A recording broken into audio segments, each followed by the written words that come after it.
નમસ્કાર. ગયા અધ્યાયમાં આપણે સાંભળ્યું કે ધૃતરાષ્ટ્ર મહાભારતનું યુદ્ધ સમાપ્ત થયા પછી યુધિષ્ઠિરના રાજ્યમાં રહ્યા છે 18 વર્ષ સુધી.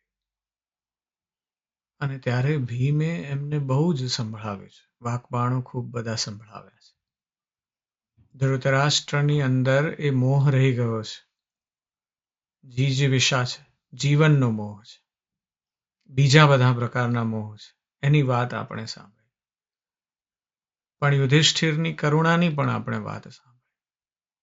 યુધિષ્ઠિરનું ચરિત્ર જુદા પ્રકારનું છે, વિદુરજીનું ચરિત્ર જુદા પ્રકારનું છે, ભીમનું ચરિત્ર જુદા પ્રકારનું છે.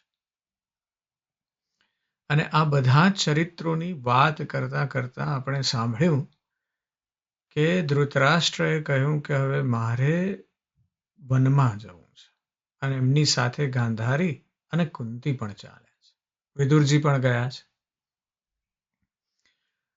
અને ત્યારબાદ જ્યારે ધર્મરાજ યુધિષ્ઠિરને 6 વર્ષ પછી એમ થયું કે હવે માતાની ખૂબ યાદ આવે છે, એટલે તેઓ ત્યાં ગંગા તટ પર જ્યાં એમનો આશ્રમ છે ત્યાં મળવા માટે ગયા છે. અને ત્યારે વિદુરજી ત્યાં બેઠા છે. બીજે દિવસે મળે છે ધર્મરાજને. અને બેઠા બેઠા જ વિદુરજીનો આત્મા ધર્મરાજમાં મગ્ન થઈ જાય છે.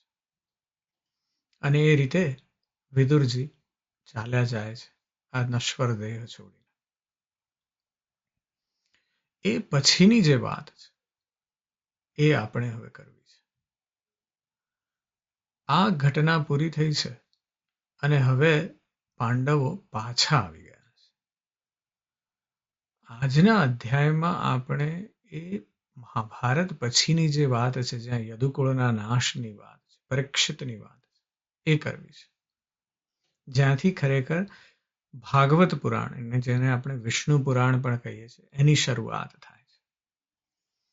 સુતજી કહે છે કે જ્યારે પાંડવો પાછા આવી ગયા નગરજનો સાથે પાછા હસ્તિનાપુરમાં, ત્યાર પછી ત્રીજે જ દિવસે ધૃતરાષ્ટ્ર રાજા ગાંધારી સહિત તથા કુંતી સહિત વનમાં દાવાગ્નિથી બળી ગયા.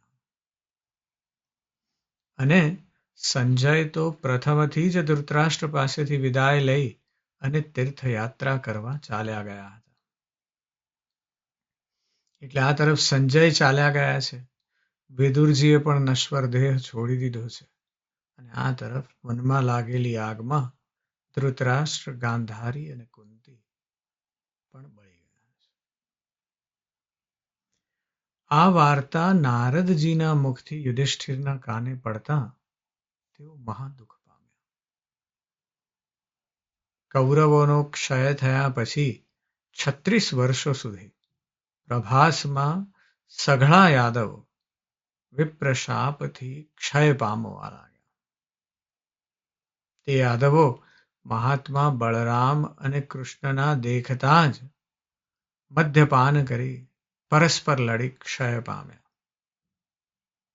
બલરામે પણ યોગ દ્વારા શરીરનો ત્યાગ કર્યો અને ભગવાન હરિ પણ શ્રાપનું પાલન કરી વ્યાધના બાણ પ્રહારથી મુક્ત દેહ થયા. આ વાત જે છે ભગવાન બલરામની જવાની, શ્રી કૃષ્ણના જવાની, એ વાર્તાઓ આપણે બીજે બધે પણ સાંભળી છે.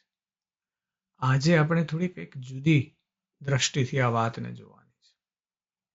સુતજી કહે છે કે પરમાત્મા કૃષ્ણની પરમધામ યાત્રાના ખબર મળતા વસુદેવે પણ મનમાં ભગવતીનું સ્મરણ કરી દેહ ત્યાગ કર્યો.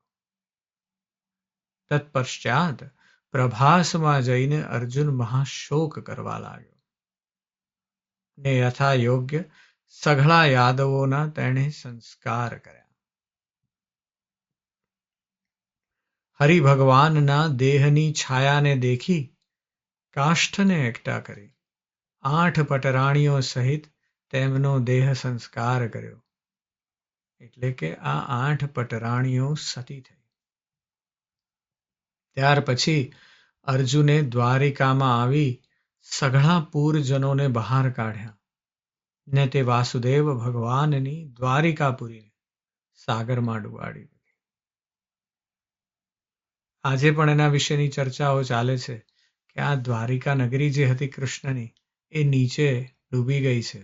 અનેક આર્કિયોલોજીકલ એક્સપેડિશન કરવામાં આવ્યા છે અને ત્યાં આજુબાજુ એ પ્રકારના જુદા જુદા અવશેષો મળી રહ્યા છે દ્વારિકાની આસપાસ કે ત્યાં એવી એક જૂની નગરી હતી. તો સાયન્સ પણ એની કંઈક વાતો કરી રહ્યું છે. શક્ય છે કે એના જુદા જુદા પ્રમાણ હોય, પણ અહીંયા આપણે એવું માનવાનું છે કે અર્જુને આ નગરીને સાગરમાં ડૂબાડી. આ સમયે અર્જુન સર્વ લોકોને લઈને બહાર નીકળ્યો ત્યારે માર્ગમાં દ્વારિકાની સ્ત્રીઓને ચોરો વગેરે લૂંટી ગયા ને સઘળું ધન હરાઈ ગયાથી અર્જુન નિસ્તેજ થઈ ગયો. એટલે આવો મહાપરાક્રમી વીર છે, પણ એ પણ હવે નિસ્તેજ થઈ ગયો છે. કૃષ્ણ ચાલ્યા ગયા છે. એ દ્વાપર યુગના સ્વામી જે છે એ ચાલ્યા ગયા છે. હવે જે રહ્યું છે કળિયુગનો કાળ બેસી ગયો છે અને એ કાળ બેસી ગયો છે એટલે જે બધા મહાત્માઓ છે, જે મહાપુરુષો છે, મહાવીરો છે, એ બધાનું તેજ હરાઈ રહ્યું છે. અર્જુન ચોરોથી, સામાન્ય ચોર લૂંટારાઓથી હારી ગયો છે. એ હવે રક્ષા નથી કરી શકતો પોતાની પ્રજાની.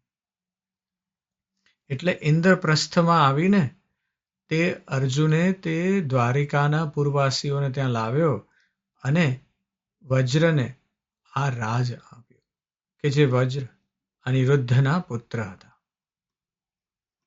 અમિત તેજસ્વી તે પુત્રનો અર્જુને રાજ્યાભિષેક કર્યો અને વ્યાસના સમીપે અર્જુન પોતાનું દુઃખ કંઈક બતાવ્યું. અને ત્યારે વ્યાસ મુનિ કહેવા લાગ્યા કે હે મહામતે અર્જુન, જ્યારે પાછા ભગવાન થશે ત્યારે તું પણ તેની સાથે જ થઈશ. પછી બીજા યુગમાં તારું પૂર્ણ તેજ થઈ જશે. અને આમ સાંભળી અર્જુન હસ્તિનાપુર ગયો. પછી અતિવ દુઃખી અર્જુને ધર્મરાજાને આ સઘળું વૃતાંત કહ્યું. હરિના દેહ ત્યાગના ને યાદવોના ક્ષયના માઠા સમાચાર સાંભળી ધર્મરાજે હિમાલયમાં જવાની ઈચ્છા કરી.